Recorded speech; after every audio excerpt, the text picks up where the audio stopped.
மருத்துவர் சமுதாயத்துக்கு ஏன் தேர்தலில் போட்டியிட வாய்ப்பு கொடுத்துருக்காங்களா? வண்ணார் சமுதாயம் சொல்லும்போது துணி துவைப்பாங்களா, அந்த டோபி சமுதாயம் வண்ணார் சமுதாயத்துக்கு எங்கேயாவது தேர்தலில் போட்டியிட ஜெயிக்க வேண்டாம், எம்எல்ஏ ஆக வேண்டாம், அமைச்சராக வேண்டாம், போட்டியிட வாய்ப்பு கொடுத்துருக்காங்களா? குயவர்னு சொல்லுவோம்ல, மண்பானம் செய்யக்கூடியவங்க, சாமி சிலை செய்யக்கூடியவங்க, அவங்களுக்கு எங்கேயாவது தேர்தல் அவருக்கு வட்டியில்லா கடன் கொடுக்கலாமா இல்லையா? 10 லட்ச ரூபா வட்டியில்லா கடன், 5 லட்ச ரூபா நீ சரியாக கட்டினா, 7 லட்ச ரூபா சரியாக கட்டினா 3 லட்ச ரூபா. அனைவருக்கும் சமமான உரிமை, அரசியல் உரிமை. வாழ்வதற்கு எப்படி சமமான உரிமை வேணுமோ அதே மாதிரி அரசியல் உரிமையும் சமமாக இருக்கணும். அரசியல் உரிமையில் சமமான அந்தஸ்து கிடைச்சா தான் உங்களுடைய வாழ்க்கையில் சமமான அந்தஸ்து கிடைக்கும். அதுக்காக நாம் கட்சியில் எல்லாருக்கும் போட்டியிட வாய்ப்பு கொடுக்குறோம்.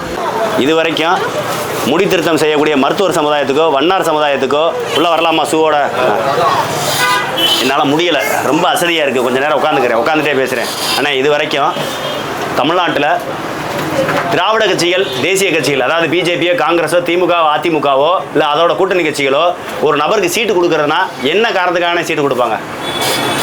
ஒன்று இல்லை, நான் உங்களை கேள்வி கேட்டுப்பா அவங்களை கஷ்டப்படுத்த விரும்பல, நானே பதிலையும் சொல்லிடுறேன். ஒன்று, அவங்க ஜாதியில் மக்கள் தொகை அதிகமாக இருக்கணும். ஒரு ஊரில் ஒரு 80,000 பேர் 1 லட்சம் பேர் ஒரு மக்கள் இருக்காங்கன்னா அவரை எடுக்காதீங்க. 1 லட்சம் பேர் 80,000 பேர் இருக்காங்கன்னா நீங்கள் காவல்துறையா? 1 லட்சம் பேர் 2 லட்சம் பேர் யார் இருக்காங்களோ அவங்களுக்கு தான் அந்த சீட்டை கொடுப்பாங்க. அப்படி இல்லாட்டி என்ன செய்வாங்க? பெரிய கோடீஸ்வரனுக்கு சீட்டு கொடுப்பாங்க. அப்படி இல்லாட்டி என்ன செய்வாங்க? தன்னுடைய கட்சியில் ரொம்ப வருஷமாக இருக்கிறவனு கொடுப்பாங்க. ஆனால் என்னைக்காவது ஒரு தடவை முடி திருத்தம் செய்யக்கூடிய மருத்துவர் சமுதாயம், அவங்கள மருத்துவர்களோட சொல்ல மாட்டாங்க. பார்த்துருக்கீங்களா? எப்பயாவது மருத்துவர் சமுதாயம் கத்தி நீங்கள் முத ஏன் பிடிச்சிங்கன்னு எங்களுக்கு தெரியும். அது மருத்துவ தொழிலே குலத்தொழிலாக கொண்ட நபர்கள் நீங்கள். மருத்துவர் சமுதாயத்துக்கு ஏன் தேர்தலில் போட்டியிட வாய்ப்பு கொடுத்துருக்காங்களா? வண்ணார் சமுதாயம் சொல்லும்போது துணி துவைப்பாங்களா, அந்த டோபி சமுதாயம் வண்ணார் சமுதாயத்துக்கு எங்கேயாவது தேர்தலில் போட்டியிட ஜெயிக்க வேண்டாம், எம்எல்ஏ ஆக வேண்டாம், அமைச்சராக வேண்டாம், போட்டியிட வாய்ப்பு கொடுத்துருக்காங்களா? குயவர்னு சொல்லுவோம்ல, மண்பானம் செய்யக்கூடியவங்க, சாமி சிலை செய்யக்கூடியவங்க, அவங்களுக்கு எங்கேயாவது தேர்தலில் போட்டியிட வாய்ப்பு கொடுத்துருக்காங்களா? குறவர் சமுதாயம் ஒருத்தவங்களை சொல்லுவோம்ல, குறவர், ஒட்டநாய்க்கர், அந்த மாதிரி சமுதாயத்துக்கு எப்போ தேர்தலில் போட்டியிட வாய்ப்பு கொடுக்குறாங்களா? அதாவதுனே ஜெயிக்கிறான், ஜெயிக்கல, எம்எல்ஏ ஆகிறான், எம்பி ஆகிறான், அமைச்சர் ஆகிறான், அதெல்லாம் தனி. போட்டியிடுவதற்கு வாய்ப்பு இருக்கா? புரியுது? ஆணும் பெண்ணும் சமங்கிறோம். ஆணும் பெண்ணும் சமம் இல்லை, அந்த வார்த்தையை பாருங்க. ஆணும் பெண்ணும், ஆணும் கையிலேயே அவங்க உயர்வாகவும், பெண்கள் நம்ம எல்லாருமே ஆம்பளை தான். ஆனால் பேசினாலும் ஆணுக்கு பெண் சமம், ஆணும் பெண்ணும் சமம்னு சொன்னாலே ஆண் சொல்லையிலே உயர்த்தி பேசுகிற மாதிரி ஆயிடுது. ஆணுக்கு பெண் சமம், 2 பேருமே ஆணும் பெண்ணும் ஒரே சமமாக நம்ம பார்க்குறோம். நாம் ஒரு கட்சியில் 117 ஆண் வேட்பாளர், சரிசமமாக 117 பெண் வேட்பாளர். இதில் மருத்துவர் சமுதாயத்துக்கு 2 சீட்டு. நீ ஜெயிக்கல, காசு இருக்குது, காசு இல்லை உனக்கு. இப்போ ஒரு ஊருக்கே 4 வீடு தான் இருப்பாங்க. உண்மையா இல்லைண்ணே? எங்கேயாவது ஒரு வீட்டில் ஒரு தொகுதியில் 50,000 பேர் மருத்துவர் சமுதாயம் இந்த தொகுதியில் இருக்கான்னு ஒரு தொகுதி சொல்ல முடியுமா? 1 லட்சம் பேர் இந்த தொகுதியில் இருக்காங்க வண்ணார் சமுதாயம் சொல்ல முடியுமா? ஊருக்கு 2 பேர் இருப்பாங்க. ஊருக்கு 2 பேர் கட்டாயம் வண்ணார் இருப்பாங்க. ஊருக்கு 2 பேர் கட்டாயம் மருத்துவர் சமுதாயம் இருப்பாங்க. ஊருக்கு 2 சாமி சிலை செய்கிறவங்க குயவர்கள் இவங்க இருப்பாங்க. ஊருக்கு 2 பேர்லேருந்து 10 பேர் குறவர் சமுதாயம் இருப்பாங்க. அப்போ அவங்க ஒரு அடர்த்தியாக ஒரு இடத்துல வாழ்றதுக்கான வாய்ப்பு இல்லைண்ணே. அதனால் அவங்களுக்கு சீட்டே கொடுக்குறது இல்லைண்ணே. நாங்கள் என்ன செய்கிறோம்? நாம் ஒரு கட்சி இப்போ அண்ணனுக்கு ஒரு பிரச்சனை இருக்கும். இன்றைக்கி எல்லா பேருமே இந்த முடித்திருத்தம் செய்கிற தொழில் புறமே கார்பரேட் நிறுவனங்கள் ஆயிடுச்சு. அப்போ என்ன ஆகுது? இவங்களுடைய குலத்தொழில் வந்து பாதிக்கப்படுது. இவங்களுக்கு அவங்க அந்த கார்பரேட் நிறுவனங்கள் வைக்கக்கூடிய அளவுக்கு பெரிய அளவில் ஒரு பெரிய கண்ணாடி மாளிகை மாதிரி ஒரு நிறுவனத்தை போட்டு, ஒரு கடையை போட்டு, 10 சேரை போட்டு ஹிந்தி கரையில் வேலைக்கு வைக்கிற அளவுக்கு அவர்கிட்ட வசதி இல்லை. அவர் குடும்பத்தார் வேலை வைப்பாங்க. அதிகபட்சம் பார்த்தா உறவினர்களை ஒரு பையன் தொழில் பழகிறக்காக வந்திருப்பான். இப்படி தானே வருவாங்க. அப்போ இந்த தொழில் பூரா நலிவடைகிற காரணம் கார்பரேட்டினுடைய வருகை. அப்போ கார்பரேட்டுக்கு நிகராக இவங்க இந்த தொழில் பண்ணணும்னா இவங்களுக்குரிய பிரச்சனையை சட்டசபையில் பேசணும். அவங்களுக்குரிய பிரச்சனையை நாம் பேசினா சரியா இருக்குமா? அவங்களுக்குரிய பிரச்சனை அவங்களுடைய சமுதாயத்திலிருந்து ஒரு பிரதிநிதி போய் பேசினா சரியா இருக்குமா?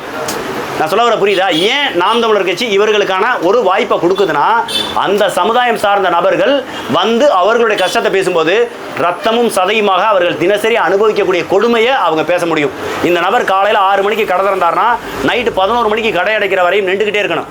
ஒரு நபர் ஒரு நாளைக்கு 8 மணி நேரத்திலிருந்து 12 மணி நேரம் நின்றுக்கிட்டே வேலை செய்கிறாருன்னா வருடம் முழுக்க செய்யக்கூடிய வேலைக்கு அவருக்கு எந்த அளவில் இந்த கால்கள் பாதிக்கப்படும், எந்த அளவில் நரம்பு சுருட்டு நோயின்னு சொல்லக்கூடிய பெரிக்கோசு இந்த நோய்கள்லாம் வரும். அப்போ அந்த கஷ்டம் என்னங்கிறத இவர் அங்கே வந்து பேசணும். அப்போ அதுக்கான தீர்வுகள் என்னன்னு பேசணும். அவர் நின்றுக்கிட்டே வெட்டுறதை தவிர்க்க முடியாது சூழ்நிலை அது. ஆனால் மாறாக அவருக்கு வட்டியில்லா கடன் கொடுக்கலாமா இல்லையா? 10 லட்ச ரூபா வட்டியில்லா கடன், 5 லட்ச ரூபா நீ சரியாக கட்டினா, 7 லட்ச ரூபா சரியாக கட்டினா 3 லட்ச ரூபா உனக்கு தள்ளுபடி மானியம் கொடுக்கலாமா இல்லையா?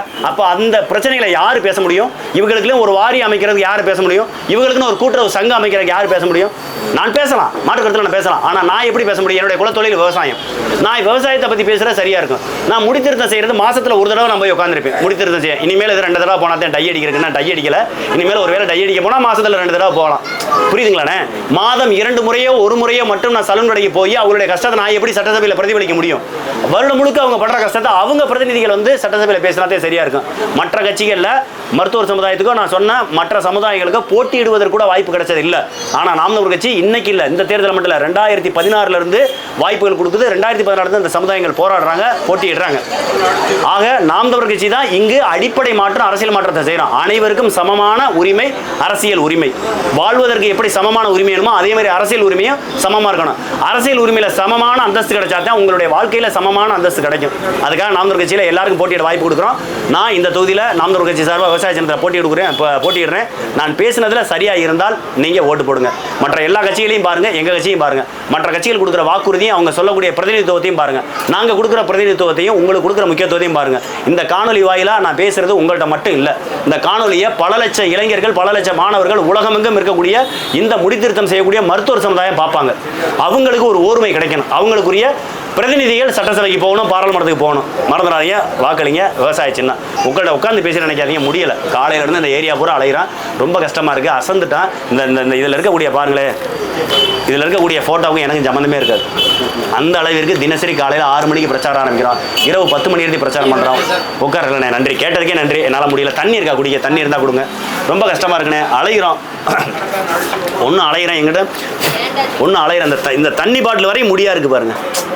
அப்போ எல்லாமே அந்த இது. நான் ஒரு சுண்ணாம்பு கடையில் சுண்ணாம்பு அல்றவரை பார்த்தேன், மூஞ்சி போகிற பூராமே சுண்ணாம்பு இருக்குது. அப்போ சுவாசிக்கல அது போயிட்டே இருக்கும். நீங்கள் முடி வெட்டையிலையும் கூட அந்த முடி துகள்கள் வந்து சுவாசத்துக்குள்ளே உள்ளே போயிட்டே இருக்கும். அது எல்லாமே நம்மளுக்கு நுரையீரல் பாதிப்பு ஏற்படுத்தும், சுவாச மண்டலத்தை பாதிப்பு ஏற்படுத்தும். இதெல்லாம் தெரியுது.